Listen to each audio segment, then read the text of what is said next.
Hello friends, स्वागत है आपका हमारे यूट्यूब चैनल में। आज हम करने जा रहे हैं टाइप ऑफ ऑपरेटिंग सिस्टम के अगले। हमने 4 तक कर लिए थे, अब उसके आगे वाले करने जा रहे हैं। रियल टाइम ऑपरेटिंग सिस्टम से स्टार्ट करते हैं। So it is very useful where we require a quick response. Means real time operating system वहाँ यूज़ होता है जहाँ पर जल्दी जल्दी रिस्पॉन्स की ज़रूरत होती है। मिसाइल सिस्टम एग्जाम्पल हमने दिए। मिसाइल सिस्टम जो हम मिसाइल लॉन्च करते हैं उसमें जल्दी जल्दी हमें एक एक सेकंड से भी मिलियन सेकंड के भी नॉलेज पता होनी चाहिए कि मिसाइल किधर जा रही है। Where the missile has to launched at the certain time. And hospital में भी इसको यूज़ करते हैं। ऑपरेशन थिएटर में जब ऑपरेशन करते हैं डॉक्टर, तो उनको भी एक एक मिली सेकेंड की नॉलेज होनी चाहिए। सो ये ऑपरेटिंग सिस्टम वहाँ यूज़ होता है मिसाइल एंड ऑपरेशन थिएटर में। In this operating system CPU provide maximum effort to its task with quick response. Means इसमें जो हमारा रियल टाइम ऑपरेटिंग सिस्टम है, CPU बहुत बिजी होता है, उसको बहुत ज़्यादा एफर्ट्स की ज़रूरत होती है क्योंकि जल्दी जल्दी उसको इन्फॉर्मेशन देनी होती है। सो इसके एडवांटेज देख लेते हैं। इट प्रोवाइड क्विक रिस्पॉन्स, ये इसकी एडवांटेज है कि ये जल्दी जल्दी रिस्पॉन्स देता है। These types of systems are error free. Means ये एरर फ्री होती है, अगर इसमें कोई एरर होगी तो ये अच्छे से वर्क नहीं करेंगे। Memory allocation is best managed in this types of system. Means इसमें मेमोरी अच्छे से वर्क करती है क्योंकि ये हमेशा बिजी रहता है, जल्दी जल्दी रिस्पॉन्स देता है, तो मेमोरी का वेस्टेज नहीं होता। की डिसएडवांटेज भी देख लेते हैं रियल टाइम ऑपरेटिंग सिस्टम की। This operating system is very costly. Means इसे ये जल्दी जल्दी रिस्पॉन्स देता है तो ये कॉस्टली होता है। Very few task run at the same time. Means ज़्यादा टास्क एक टाइम रन नहीं हो सकते क्योंकि इसको ज़्यादा जल्दी जल्दी रिस्पॉन्स करना होता है, तो थोड़े ही टास्क ये अच्छे से करता है complete. This operating system of algorithm are very complex. Means इसकी एल्गोरिदम बहुत कॉम्प्लेक्स होती है। And difficult for the designer to write on. And इसको लिखना डिज़ाइनर के लिए बहुत मुश्किल होता है क्योंकि बहुत फास्ट वर्क करता है। It need specific device drive and interrupts signal to respond earliest to interrupt. Means इसको स्पेशल तरह के डिवाइस ड्राइव की ज़रूरत होती है जल्दी जल्दी रिस्पॉन्स करने के लिए। Multi programming operating system. So ये हमारा रियल टाइम हो गया। मल्टी प्रोग्रामिंग ऑपरेटिंग सिस्टम देखते हैं। It can be simply illustrated as more than one program. So पहले हम इसको यहाँ से समझते हैं। ये हमारी मल्टी प्रोग्रामिंग ऑपरेटिंग सिस्टम है। यहाँ पर बताया गया है it can be simply illustrated as more than one program is present in the main memory. Means ये मेन मेमोरी में सारे जॉब्स प्रेजेंट हैं। सो ये एक ही मेन मेमोरी में दर्शाया जाता है। And any one of them can be kept in execution. Means ये मेमोरी में जितने भी सारे ये जॉब्स पड़े हैं, इनमें से कोई एक एग्जीक्यूट होगा। ये सारे नहीं होते, ये सिर्फ मेन मेमोरी में दर्शाया जाता है। यहाँ पर यही बताया है। This is basically used for better execution of resource. ये इसलिए किया जाता है रिसोर्स का बेटर एग्जीक्यूशन होता है। सारे जॉब्स यहाँ प्रेजेंट होते हैं तो लाइन वाइज एक ना एक एग्जीक्यूट होते रहते हैं, रिसोर्स का वेस्टेज नहीं होता। सो यहाँ पर हम देखते हैं मेन मेमोरी में यहाँ पर जॉब 1 पड़ी है, 2 पड़ी है, 3 पड़ी है एंड CPU है हमारा, एंड ये सेकेंडरी मेमोरी है। सो मेन मेमोरी से सेकेंडरी मेमोरी में जा रहा है वो एग्जीक्यूट होने के लिए। सो पहले हमारा CPU ने जॉब 1 को भेज दिया है, वो डाटा लेने के लिए गया है। एंड ये जो हमारा 0.3 है ये आउटपुट की वेट कर रहा है। एंड उसके बाद जब ये हमारा जॉब 1 चला गया, ये डाटा की वेट कर रहा है। एंड जॉब 2 फिर हमारा CPU जॉब 2 पर आ गया। अगर जॉब 2 भी चला जाएगा डाटा लेने, फिर ये CPU हमारा जॉब 3 पर आ जाएगा। अभी ये जॉब 3 वेट कर रहा है CPU का, यहाँ पर ये समझाया है। एंड सेकेंडरी मेमोरी में वो आउटपुट लेने जा रहा है। सो ये मेन मेमोरी एक सेकेंडरी मेमोरी है।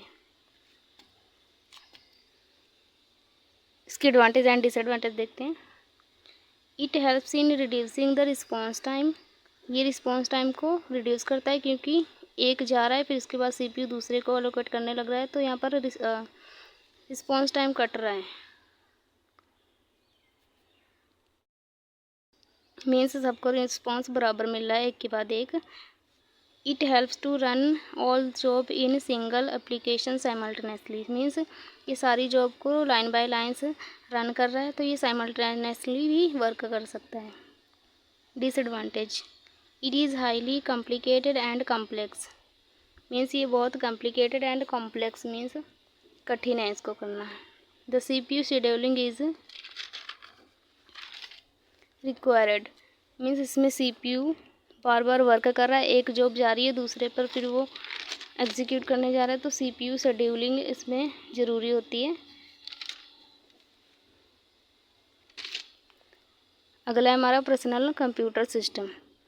सो पर्सनल कंप्यूटर सिस्टम पता ही है, जो हमारे पास कोई भी डिवाइस होती है उसको पर्सनल कंप्यूटर सिस्टम कहते हैं। A personal computer system is a digital device designed for personal purpose, ये पर्सनल पर्पस के लिए यूज़ होता है, such as working, studying, gaming and browsing the internet. जैसे हम कोई काम करते हैं या पढ़ाई कर रहे हैं या गेम खेल रहे हैं, ये हमारा पर्सनल कंप्यूटर होता है। It is the single user system, इसका सिर्फ एक ही यूज़र होता है, जैसे हमारे पास फ़ोन है, मोबाइल फ़ोन है।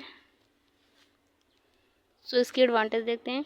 Single user system note need advance CPU utilization और प्रोटेक्शन फीचर्स, मीन्स हमें CPU की यूटिलाइजेशन ज़रूरत नहीं, हमारे पास जैसे कोई लैपटॉप है या मोबाइल फ़ोन है, सो इसमें सिंगल यूज़र होता है यूज़ करने के लिए, तो ज़्यादा CPU की लोड नहीं होती यूज़र। सो ये यूज़र कन्वीनियंस होता है। इसकी डिसएडवांटेज देखते हैं। Physical side effect, internet addiction, means हमारे पास अगर अपना निजी कोई लैपटॉप या फ़ोन है तो फिज़िकल साइड इफ़ेक्ट हो सकते हैं, क्योंकि उसको हम ज़्यादा यूज़ करेंगे। इंटरनेट एडिक्शन भी हो सकता है, सारा दिन इंटरनेट पे लगे रहना। तो अगला है हमारा पैरेलल ऑपरेटिंग सिस्टम, 8वां and last. A system is said to be parallel operating system. Multiple classes have direct access to the sorted memory, which forms a common address space.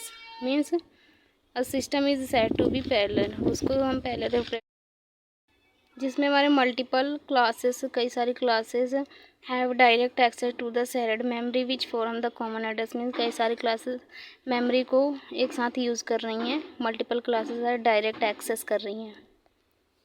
सो इसको मल्टीपल पैरेलल ऑपरेटिंग सिस्टम कहते हैं, कई सारे process एक साथ run हो रहे हैं। It divide the task into multiple सब टास्क और सब प्रोसेसर, मीन्स ये टास्क को सब टास्क एंड सब प्रोसेसर में डिवाइड कर देता है, फिर उसको एग्जीक्यूट करता है।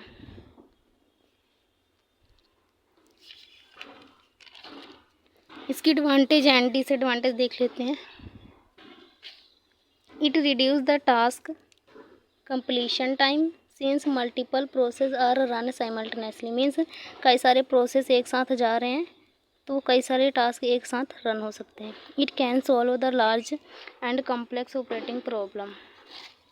सो इसमें हमारे जैसे कि बहुत सारे टास्क हैं, वो सारे एक साथ कम्प्लीटली रन हो सकते हैं, एग्जीक्यूट हो सकते हैं, वही बताया है। It can solve large complex problem.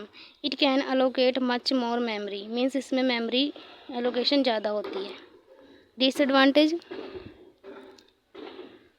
The architecture of such system is complex, means इसको डिज़ाइन करना मुश्किल होता है। Require high power supply and high maintenance, means कई सारे प्रोसेसर एक साथ रन हो रहे हैं तो इसको डिज़ाइन करना औखा है, एंड हाई पावर सप्लाई की ज़रूरत होती है सारे प्रोसेस को एक साथ रन करने में, एंड हाई मेंटेनेंस की भी ज़रूरत होती है। Such system are costly because numerous process require many resource, means कई सारे प्रोसेस एक साथ जा रहे हैं रन होने, तो ये सिस्टम आर कॉस्टली, क्योंकि कई सारे प्रोसेस एक साथ रन हो जा रहे हैं तो ये कॉस्टली होता है, क्योंकि इसमें सभी को एक साथ रिसोर्स की ज़रूरत होती है, तो सभी को रिसोर्स प्रोवाइड करना औखा होता है एंड ये महंगा पड़ता है। सो ये थे आज के हमारे टाइप ऑफ ऑपरेटिंग सिस्टम। सो अगर आपको हमारी वीडियो पसंद आई हो, like and subscribe my channel. Thank you. पहले हमने किए थे नेटवर्क ऑपरेटिंग सिस्टम, इसकी एडवांटेज एंड डिसएडवांटेज, एंड ये हमारे एडवांटेज एंड डिसएडवांटेज हैं डिस्ट्रीब्यूटेड ऑपरेटिंग सिस्टम। एंड ये एडवांटेज एंड डिसएडवांटेज हैं हमारी time sharing operating system. And ये एडवांटेज एंड डिसएडवांटेज हैं बैच ऑपरेटिंग सिस्टम। सो ये हमने फर्स्ट वीडियो में किए थे, अभी हमने इसके आगे वाले किए हैं। अगर आपको इसकी लिंक चाहिए आप डिस्क्रिप्शन में जाके देख सकते हैं।